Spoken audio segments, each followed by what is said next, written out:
pessoal, é auto-evidente que se eu me movo, houve um movimento anterior a mim para que eu pudesse me mover. Então é auto-evidente. Eu acho que não necessita de uma prova de que tudo que é movido por algo. Eu acho que a prova seria necessária para me provar o contrário, né? Me diga algo que é movido que não tenha sido movido por algo. Tá, a resposta que esse rapaz trouxe eu acho aí uma resposta muito ruim. Primeiro, porque o próprio Santo Tomás de Aquino, ele tenta sustentar no texto que sim, ele tenta sustentar a necessidade de que o movido seja movido por outro e não por si mesmo. Se não há uma necessidade de provar isso, o próprio Santo Tomás de Aquino, ele tentou provar isso, né? Ou tentou explicar isso, pelo menos, de alguma forma, do porquê existia essa necessidade. Então isso já contraria um pouco o que ele está dizendo. E segundo que tente me provar que existe algo que move a si mesmo. Eu já trouxe esse ponto. Trouxe esse ponto no início do argumento, ou seja, no início da minha apresentação do argumento, da minha análise. Ou seja, eu disse, existem partículas quânticas, existe a nossa alma, por exemplo. Dentro de uma perspectiva puramente naturalista e ateia, parecem ser contra-exemplos a isso. Né? Parecem ser contra-exemplos a isso. Então aqui a discussão toda é o seguinte... Ok, é um contra-exemplo ou não? A gente precisa encontrar o melhor background teórico para explicar, né, que explique melhor se isso realmente está se movendo a si próprio ou não. É isso que precisa ser encontrado. E aí, né, esse é o ponto. Se você só assumir que não, né, assumir a priori assim, que não, essas coisas não se movem a si mesmas, elas são movidas por Deus, aí você cai na petição de princípio que eu mencionei. Então você não pode assumir isso, você precisa trazer um background teórico que explique, de alguma forma, que essas coisas não estão movendo a si mesmas, né? E segundo, que esse background seja superior aos outros, né? Que essa hipótese explicativa explique melhor do que as outras hipóteses explicativas. Não acho que é uma coisa tão simples quanto, não, é auto-evidente, então não precisamos discutir sobre isso, pode ser um axioma, uma premissa da qual a gente parte, e pronto, a prova se segue daí. Não. Né? Esse é um ponto bem relevante a ser discutido. Eu sou movido porque minha mãe se moveu antes de mim. Assim como a maré, né? A onda, ela se move porque a lua se moveu antes e por causa do sistema solar e por aí vai. Então eu acho que é auto-evidente isso. Agora a gente pode... Então eu tentei fazer um desenho, um diagrama, né? De como Santo Tomás estabelece algumas coisas na Summa Conjuntius. Ainda assim, eu recomendo a vocês muito que leiam a Summa Conjuntius, tá? E como isso está exposto lá. Tudo que muda deve ser divisível. Pois, como toda mudança é de algo para algo, isso é evidente, né? Porque se não fosse de algo para algo, não teria mudado nada. Bom, espero aqui que eles foquem na questão do regresso infinito, que é a crítica mais importante aqui dessa minha análise. Né? Você fica no mesmo lugar. E como uma coisa não muda quando está aquilo de onde muda, ou seja, se você não saiu do ponto de onde você estava antes, você não mudou. Quando está naquilo para o qual muda, tanto em si mesma como em todas as suas partes, a coisa também não muda. Então, uma vez que você só está no lugar para o qual a mudança está, também você não está mudando. Então a mudança está justamente no sair do de onde, do para o qual. Porque o que está no mesmo estado, tanto em si mesmo como nas suas partes, não muda. Segue-se então que a coisa que muda deve estar em parte naquilo para o qual muda, ou seja, no ponto de chegada, e em parte naquilo de onde muda, ou seja, o ponto de partida. Uma vez que não é possível que o que está mudando esteja totalmente em ambos, ou que não esteja em nenhum dos dois. Olha só, uma vez que não é possível que o que está mudando esteja totalmente em ambos, ou que não esteja em nenhum dos dois. Porque se estivesse totalmente em ambos, ou seja, estivesse totalmente no lugar de onde muda, perfeitamente, e ao mesmo tempo, no lugar para onde muda, ela estaria em estados contrários. Assim, a coisa seria ao mesmo tempo, sob o mesmo aspecto, estaria em ato, sei lá, quente e em ato frio. Isso não pode ser ao mesmo tempo. Entendo por aquilo para o qual muda, o que primeiro se apresenta no processo de mudança. Isso aqui é interessante. Por exemplo, o cinzento, se a mudança for do branco para o preto, pois não é necessário que o que está mudando esteja em um dos extremos. Isso aqui é interessante também para matizar isso. Então, assim, esse ponto que está mudando não é necessariamente o final do movimento por completo, né? Pode ser um termo médio que tá ali, mas é simplesmente você sair do estágio A pro estágio B, mesmo que o final seja o C, ainda assim é uma mudança. Porque do contrário, se você ficar só em um deles, você não teria mudança, e se você tivesse perfeitamente em todos esses estados, isso aí é uma contradição, porque estaria ao mesmo tempo sob o mesmo aspecto, em ato... Isso aqui é a distinção entre ato primeiro e ato segundo, né? Para coisas que são contraditórias, pois o movimento só é possível do contrário, né? Como Aristóteles também prova em outro ponto da física, né? Mas não cabe aqui, senão a gente vai ficar infinitamente falando desse vídeo. Firmado nesses pressupostos, o filósofo assim argumenta. Aquilo que se põe como movido por si mesmo é primeiramente movido. Ou seja, aquilo que nós estamos dizendo que se move por si mesmo é o que primeiramente se move. Por conseguinte, o repouso do todo segue-se ao repouso de sua parte. Porque se ele é o primeiramente movido, isso que se move, se cessa o repouso, se cessa o movimento da parte, cessa-se o movimento do todo. Por conseguinte, o repouso do todo segue-se o repouso da sua parte. Se, porém, estando em repouso uma parte sua, uma outra parte fosse movida, então o todo não seria o primeiro movido, mas aquela sua parte pela que ficou em repouso. Olha só. Se, porém, estando em repouso uma parte sua, uma outra parte fosse movida, então o todo não seria o primeiro movido. Então a gente não poderia dizer que se move por si mesmo. Mas nada que repousa devido ao repouso de outro se move a si mesmo. É necessário, com efeito, que quando o repouso de um se segue do repouso de outro, também o movimento de um vem após o movimento de outro. Ora, então a coisa não se move a si mesma. Logo, aquilo que foi posto como movendo a si mesmo, não se move a si mesma em sentido absoluto. Então o que ele está dizendo que, na verdade, é um movimento a si mesmo em sentido segundo um quid, segundo certo aspecto, que é uma parte movendo o outro. Onde que ainda é necessário que o que é movido seja por outro. Nem contradiz essa razão se alguém vier a dizer que não pode repousar. Certo, isso aqui então explica a questão da alma movendo o corpo, né? Então não é a mesma coisa ao mesmo tempo e sob o mesmo aspecto, movendo-se a si mesma, né? São partes diferentes de uma mesma coisa movendo uma a outra. Uma parte daquilo que se afirma mover-se a si mesmo. Então se você dizer que há uma parte móvel. Ou também que não pertence à parte repousar ao ser movida, a não ser acidentalmente, como gratuitamente afirmou Avicena. Isto porque a força do argumento está no seguinte: se algo se move primeiramente por si, não em virtude de suas partes, é necessário que o seu movimento não dependa de outro. Mas o mover-se do divisível, que já está provado que o movimento só é do divisível, como o seu próprio ser, depende de suas partes. Porque se o movimento só é do divisível, portanto do que tem partes, se é um todo que está se movendo, todas as partes devem se mover. Porque assim, não faz sentido que eu me mova, mas tipo, o meu braço não se mova junto. Meu braço fique pra trás depois que eu me movo, entendeu? Ora, assim sendo, não pode mover-se primeiramente por si.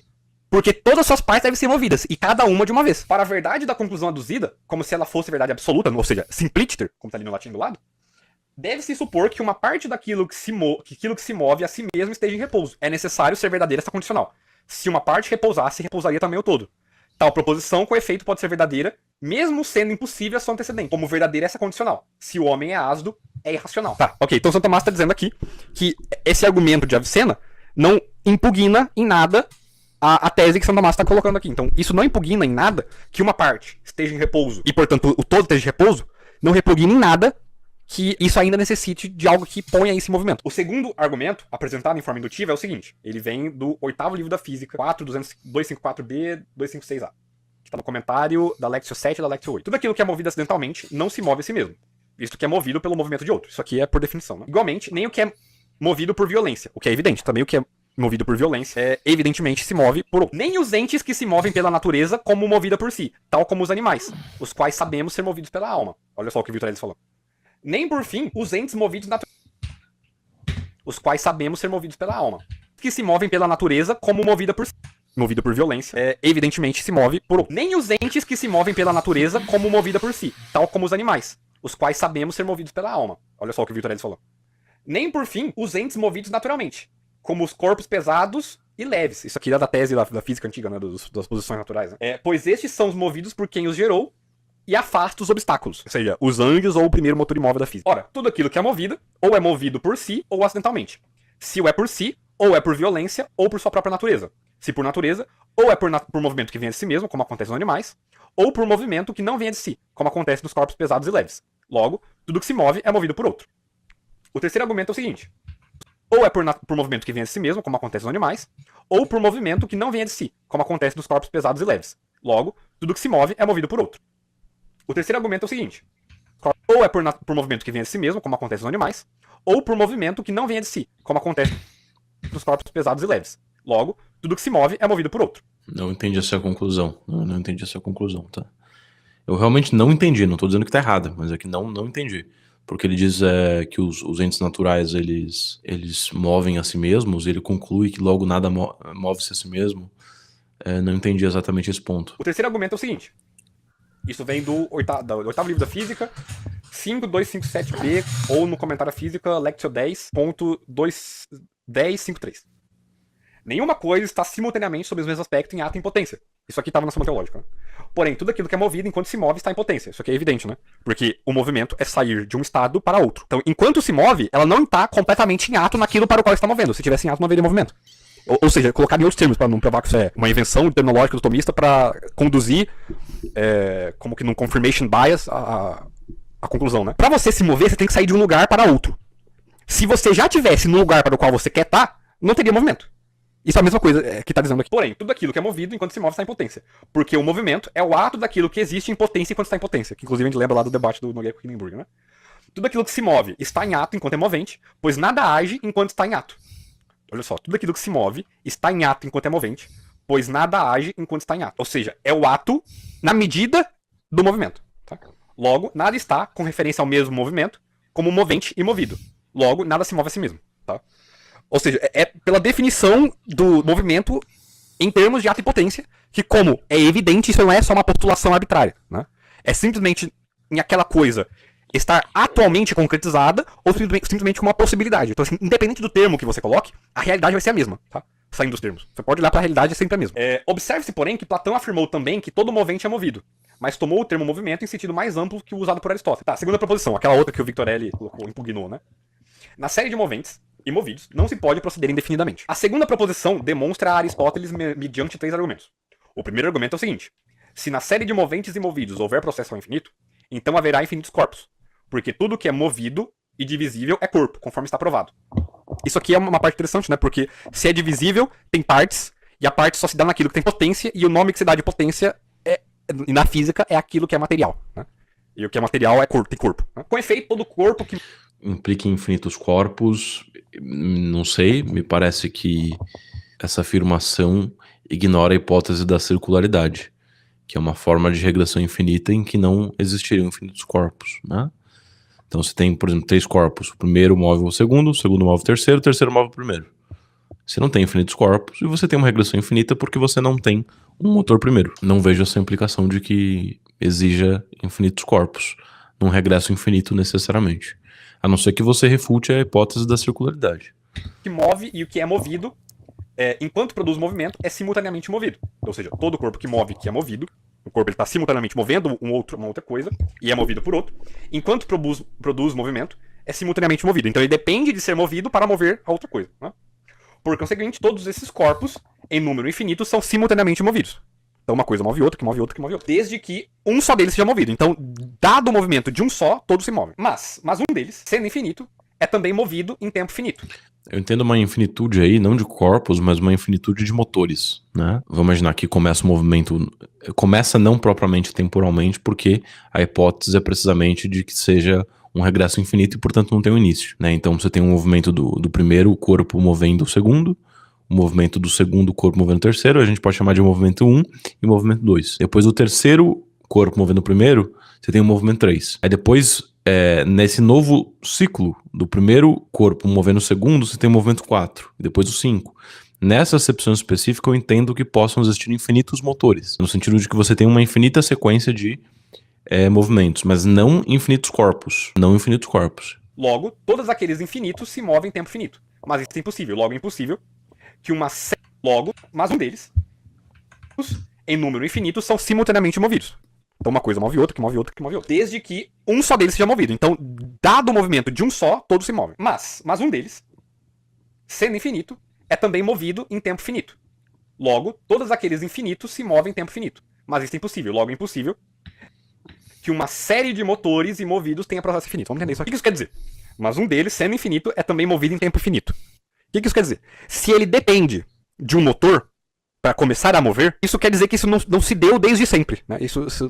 Ele não foi ingerado, ele não foi encausado. Ele depende de um motor nessa série infinita. Logo, todos aqueles infinitos, se você tiver uma série infinita, se movem em tempo finito. Mas é impossível que de finitos se dê um infinito, né? Inclusive o Thiago, antes da gente começar a gravar, ele falou algo nesse sentido, né? O que tu tinha falado, Thiago? Que de vários finitos não pode formar um infinito. Isso, perfeito, né? Percebam que os números é uma coisa que eu aprendi na primeira aula de cálculo diferencial integral na faculdade de engenharia. É que os números infinitos, eles não são divisíveis. Portanto, eu posso dividir infinito por 2, continua sendo infinito. Infinito por 10.000, continua sendo infinito. Portanto, veja que o infinito, ele não é divisível. Era isso que eu tinha dito, e eu tinha dito, por exemplo, o universo observável, o universo em que nós habitamos. Eu posso dividir o universo entre o que é a minha mão e o que não é a minha mão. Perceba que, se eu posso dividir o universo, pelo menos em ato, ele não é infinito. Talvez ele tenha potência infinita. Prova-se que é impossível, outro argumento, né? Prova-se que é impossível. Tá, esse argumento não entendi muito bem, pra ser sincero. Então, não tenho muito o que dizer. Não o compreendi. Preciso estudar mais essa obra. Que os infinitos mencionados sejam movidos em tempo finito. Assim. Ou seja, para que caso ainda não esteja evidente que uma série infinita se mova em tempo finito, tá aqui o argumento, tá? É necessário que o movente e o movido sejam simultâneos, o que se prova por indução, apresentando cada uma das espécies de movimentos. Mas os corpos não podem ser simultâneos, senão por continuação ou contiguidade. Agora, São Tomás vai provar aqui que é impossível que esses infinitos mencionados sejam movidos em tempo finito. É necessário que o movente e o movido sejam simultâneos, o que se prova por indução, apresentando cada uma das espécies de movimentos. Mas certo, isso parece ok. Corpos não podem ser simultâneos, senão por continuação ou contiguidade. Por conseguinte, como todos os supramencionados motores e movidos são corpos, como já foi provado, a gente já falou disso, é necessário que estejam quase como um só móvel por continuação ou contiguidade. E assim, o infinito é movido em tempo finito, o que é impossível. Conforme está provado lá no livro 7 da Física, 7238A, na Lectio 9, também do mesmo livro, né? Por que isso é impossível? Por que essa moção infinita em tempo finito é impossível? Eu não entendi esse ponto ainda. De que forma, na hipótese da circularidade, isso seria impossível? Então você tem um tempo 1, em que o motor 1... Bom, no caso, existe a simultaneidade de motor e movido, né? Então, você não pode dizer que o motor 1 move o motor 2 no tempo 1 e o motor 2 move o 3 no tempo 2, pelo que me parece. Porque se a coisa é simultânea, necessariamente, quando o motor 2 mover o 3, vai ser no mesmo momento em que ele foi movido pelo 1. Você não progride temporalmente, talvez seja esse o ponto. Sei lá, você fica sempre preso no mesmo instante, no mesmo momento. Você está sempre preso no momento 1, né? Em toda essa circularidade. Talvez seja isso. Mas e se você admitir uma série de linhagens de movimento? Então, por exemplo, você tem o motor 1, motor 2 e motor 3, né? Corpo 1, corpo 2 e corpo 3, que seguem essa linha circular de movimentação. E você tem o corpo 4, 5 e 6, que seguem outra linha circular de movimentação, mas de nenhuma forma os corpos 4, 5 e 6 movem ou são movidos pelo 1, 2 e 3. Como que fica o tempo nessa hipótese? Porque o tempo é a medida do movimento, né? Eu não sei se esse é o ponto. Porque eu também não vejo de que forma a inclusão de um motor primeiro resolveria esse problema. Porque se sempre o movimento do motor movendo o movente é simultâneo, e é o primeiro motor, né? Primeiro motor entre aspas aqui, né? Esse primeiro motor, dentro desse recorte que a gente faz nessa linha do tempo circular, esse primeiro motor, ele move imediatamente o segundo motor, e o movimento do segundo motor do terceiro é causado em última instância pelo primeiro, você fica preso, né, porque o motor 1, o motor 2, né, o móvel 1, o móvel 2 e o móvel 3 estão todos se movendo ao mesmo tempo, necessariamente, nessa explicação. E aí o movimento do terceiro corpo em relação ao primeiro, ou seja, o ato do terceiro corpo mover o primeiro corpo nessa linha circular, também aconteceria simultaneamente. Tudo isso aconteceria de forma simultânea. Agora, se você incluir um primeiro motor imóvel, que não é movido por nenhum outro, talvez você quebre esse problema, porque o primeiro motor imóvel ele não é movido pelo terceiro corpo, por exemplo. Só que ainda não sei como isso resolve o problema da ausência de tempo, para ser sincero. Aí, isso aí deve ser mesmo falta de conhecimento, tá? Da minha parte. Na livro 7 não, no livro 6. Eu tô meio burro em ler algarismo somando, né? E aqui nosso amigo Thiago, como isso aqui tá complexo, o nosso amigo Thiago trouxe a física de Aristóteles, desse ponto que São Tomás fala, e vai explicar o que isso tudo quer dizer. A física de Aristóteles é um pouco complicada, então eu vou esmiuçá-la para vocês. Uma vez que tudo que está em movimento se move no tempo, porque talvez você esteja se perguntando, é impossível que algo se mova com um movimento finito em um tempo infinito. Veja, se eu tenho essa garrafinha aqui de própolis para a garganta, e ela se move desse ponto A, que vocês estão vendo na webcam, até o ponto B, isso foi um movimento finito. Um movimento que teve um início, teve um meio, uma trajetória, e teve um fim. Portanto, foi um movimento finito. Ele acaba. Ele não pode acontecer em um tempo infinito, senão ele não acabaria. Ele aconteceria eternamente. E Aristóteles diz, é evidente que algo se move com uma velocidade uniforme, portanto, uniforme é que não há aceleração, nem desaceleração, claro. Portanto, ele sempre vai se mover, vamos supor, a uma velocidade de 1 metro por segundo, 1 metro por hora. Deve mover-se sobre uma magnitude finita em um tempo finito. Portanto, se algo se move, ele necessariamente deve se mover em um tempo que termina. Porque senão ele nunca chegará do ponto A até o ponto B, porque voltando o... Tá, aqui entendi um ponto, então, que talvez esclareça o raciocínio que eu estava construindo, é o seguinte. De fato, nessa hipótese circular, o movimento, sendo sempre simultâneo e sendo circular, né, ele nunca cessaria, né? E, portanto, toda a sequência de movimentos aconteceria no mesmo instante, né? No mesmo tempo, ao mesmo tempo.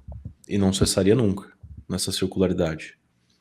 Agora, na hipótese de existir um primeiro motor que move o primeiro corpo, que move o segundo corpo, move o terceiro corpo, tudo bem, o movimento dos 3 corpos acontece simultaneamente, mas uma hora cessa. E Deus pode mover um 4º corpo, que move o 5º, que move o 6º, que move o 7º, etc. E uma hora cessa. Então você tem uma série de linhagens de movimento que cessam em algum momento. Enquanto que na hipótese da circularidade, esse movimento jamais cessaria. E ao mesmo tempo em que jamais cessaria, ele sempre seria simultâneo. Talvez eu tenha entendido um pouco mais do problema que Aristóteles está vendo. Talvez o problema seja precisamente esse. Uma simultaneidade em que ocorre um movimento simultâneo, mas ele nunca cessa, né? Talvez seja esse o problema que Aristóteles está vendo. Mas se isso é realmente um problema, não sei. Precisa ficar mais claro para mim. Infinito atual, o infinito em ato, ele não é divisível. Portanto, se eu pudesse dividir esse movimento em várias partezinhas pequenas, ele necessariamente já seria um movimento finito e não infinito, porque o infinito não dá pra você separar, e é o que ele vai dizer. Pois, se tomarmos uma parte como medida de todo, se tomarmos uma parte desse movimento como a medida do movimento inteiro, a coisa ultrapassará a magnitude em tantos intervalos de tempo quanto as partes há. Portanto, se fosse infinito, ela iria ultrapassar esse movimento do começo até o fim, porque não teria, né? Ele é infinito. É justamente isso. Ultrapassará em magnitude. Ele continua, né? E assim, como essas partes são finitas, existem partes finitas até chegar no destino, tanto individualmente em quantidade como coletivamente em número, o tempo também deverá ser finito, pois este tempo será igual ao tempo necessário para atravessar cada parte multiplicado pelo número das partes. Portanto, é isso que Aristóteles ele vai provar, né? E se eu quero chegar do ponto A até o ponto B, não pode ser um movimento infinito e também não pode ter um tempo infinito para realizar esse movimento. O segundo argumento, para provar o mesmo, é o seguinte: nos moventes e movidos ordenados, o movimento do ponto A até o ponto B não pode ser infinito e não pode ser em um tempo infinito. As coisas são bem complexas, Não sou capaz de compreendê-las atualmente, para ser sincero. dos quais um é por ordem movido por outro, deve-se verificar que, removido o primeiro movente ou cessando o seu movimento, ele não mais moverá algum outro nem será movido. Isso é evidente. Porque o primeiro, um é por um argumento. Chegar do ponto A até o ponto B não pode ser um movimento infinito e também não pode ter um tempo infinito para realizar esse movimento. O segundo argumento, para provar o mesmo, é o seguinte: nos moventes e movidos ordenados, dos quais um é por ordem movido por outro, deve-se verificar que, removido o primeiro movente ou cessando o seu movimento, ele não mais moverá algum outro nem será movido. Isso é evidente. Porque o primeiro é causa do movimento de todos os restantes. Se houver, porém, movente e movidos indefinidamente seguidos, não haverá um primeiro movente, mas serão todos movidos como intermediários. Logo, nenhum deles poderá mover-se, Como intermediários, não. Né? Esse termo é inadequado. Já expliquei o porquê. e assim nada será movido no mundo como intermediário. Movente, gente, porque o primeiro é causa do movimento de todos os restantes. Se houver, porém, movente e movidos indefinidamente seguidos, não haverá um primeiro movente, mas serão todos movidos como intermediários. Logo, nenhum deles poderá mover-se, e assim nada será movido no mundo. Essa é a mesma argumentação que o São Tomás de Aquino traz na primeira via, que para mim não prova nada, certo? Pelo menos da forma como está exposta, não prova nada. Me parece uma espécie de ad lapidem, né? Aquela coisa do... Não, mas se você disser que o comunismo, ele é bom, isso é absurdo. Isso é absurdo. Não tem como acontecer. E pronto, o argumento encerra por aí. Né? Então, esse trecho isolado me soa mais ou menos assim. Se não tiver motor, não tem um motor intermediário. Ou usando um outro termo, se não tiver o primeiro motor, então não vai ter nenhum dos outros motores e não vai ter movimento. Isso é absurdo. Você não tem um argumento para mostrar como acontece essa implicação. Como essas premissas implicam nessa conclusão. Como a infinitude de motores e a ausência de um motor primeiro implica na impossibilidade dos chamados motores intermediários. Que eu uso aspas porque se entendermos literalmente dessa forma, teremos uma petição de princípio. Então você tem ou um non sequitur ou uma petição de princípio. Usando o texto isolado, tá? O texto tal como apresentado. Então isso aqui é basicamente uma redução absurda, né? Em que você vê que existe movimento, né? E você não consegue explicar esse movimento se ele não tiver tido origem. Se eles se seguissem infinitamente, né? Para trás, né? Levaria a que não existe o movimento que você vê que existe. O terceiro argumento repete. Perfeito. Esse aspecto, essa parte realmente é absurda. Se a infinitude dos motores implica que não exista movimento, de fato implica no absurdo. Isso seria uma conclusão absurda. Agora, meu ponto é, não foi mostrado estruturalmente por meio de um argumento inferencial claro que implica nisso. Então você tem uma hipótese e é dito que essa hipótese implica numa conclusão absurda. De fato, a conclusão é absurda. Mas o ponto é, não foi mostrado que essa hipótese implica nessa conclusão absurda. Nesse trecho especificamente não foi mostrado. É mesmo, mas invertendo-se a ordem, começando pelo superior. É o seguinte, aquilo que se move como instrumento não pode mover a não ser havendo algo que inicialmente o mova. Mas, pelo processo ao infinito dos moventes e movidos, todas as coisas serão instrumentalmente moventes. Porquanto todos estarão como moventes e movidas, e assim, nada estará como movente inicial, logo nada será movido. Então é outra maneira de dizer a mesma coisa. Fica, pois, esclarecida a prova de ambas as proposições supostas pela primeira via da demonstração, segundo a qual Aristóteles prova haver um primeiro motor imóvel. E Perfeito. eu acho que é isso, né?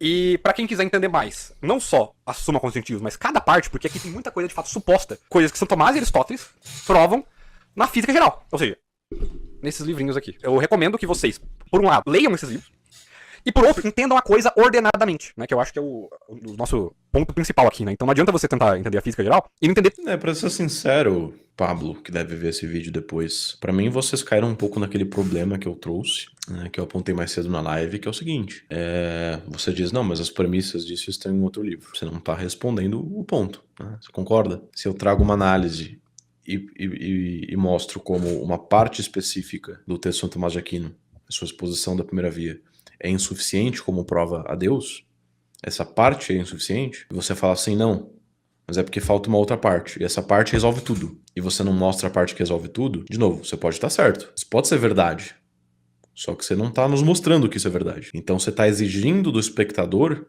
que ele ache que isso é verdade somente por acreditar em você, ou por acreditar em São Tomás de Aquino, né? Então, isso que eu estou dizendo não é uma crítica no sentido de que você está errado, a sua afirmação é falsa, mas no sentido da eficiência mesmo, de que a tua resposta não foi eficiente, a tua resposta, no meu ponto, não foi satisfatória. Esse é o ponto. Não resolve as pontas soltas de tudo que eu trouxe. Então é isso que eu diria sobre a resposta de vocês.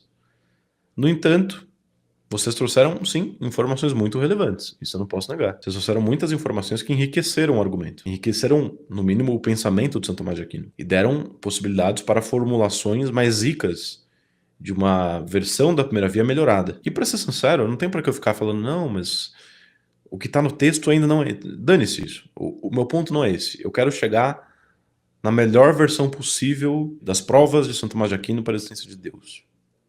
Eu não quero ficar nessa disputa de ego, sabe? O ponto é nisso que eu quero chegar. E aí eu tô, né? Estudo São Tomás de Aquino há um tempo, estudo outros autores também há bastante tempo. E aos poucos eu vou galgando aí nessa jornada e trazendo para vocês aqui do canal as minhas impressões, as minhas percepções, os conhecimentos novos que eu vou adquirindo e compartilhando com vocês. Estudem São Tomás de Aquino, leiam as obras do Doutor Angélico, certamente será uma experiência muito enriquecedora e certamente vocês descobrirão muitas verdades, né, no pensamento de São Tomás. É certamente o sistema filosófico, se não mais completo e mais perfeito da história, certamente um dos. Então a única recomendação que eu posso fazer aqui para você que está assistindo a live, ou que vai assistir depois algum corte, é que você estude. Isso aqui foi uma discussãozinha de internet, né? Não uma discussão no mau sentido, né? Um debate de ideias mesmo na internet, que, na minha opinião, não chega a uma solução, né? Não chega a um término dentro do próprio ambiente da internet, mas que possivelmente a resposta e a solução estejam nos livros, né? Então, o que eu posso recomendar para vocês que me seguem aqui é que primeiro estudem lógica, para que vocês possam compreender essa argumentação do ponto de vista estrutural, né? Não adianta você preencher materialmente a coisa, você não conseguir entender a estrutura do argumento. Você pegar um trecho como o de Aristóteles, você conhecer essas proposições, não é suficiente para você entender como que essas proposições provam a conclusão que ele pretende provar, por meio desses argumentos, por exemplo, com relação ao regresso infinito. Então não basta um estudo puramente material, digamos assim. É necessário que você estude lógica para que você consiga entender realmente as implicações das afirmações que vocês estão defendendo. As verdadeiras implicações dessas afirmações. E não as implicações que são afirmadas como implicações, mas não são demonstradas como implicações. Em segundo lugar, leiam São Tomás de Aquino e leiam Aristóteles, né? Preferencialmente pelas edições da Contra Errores, usando o meu cupom VictorEd. Lá tem excelentes publicações. Eu já mostrei na live de ontem para vocês as ótimas publicações que a Contra Errores faz de Aristóteles e São Tomás, né? E de outros autores também.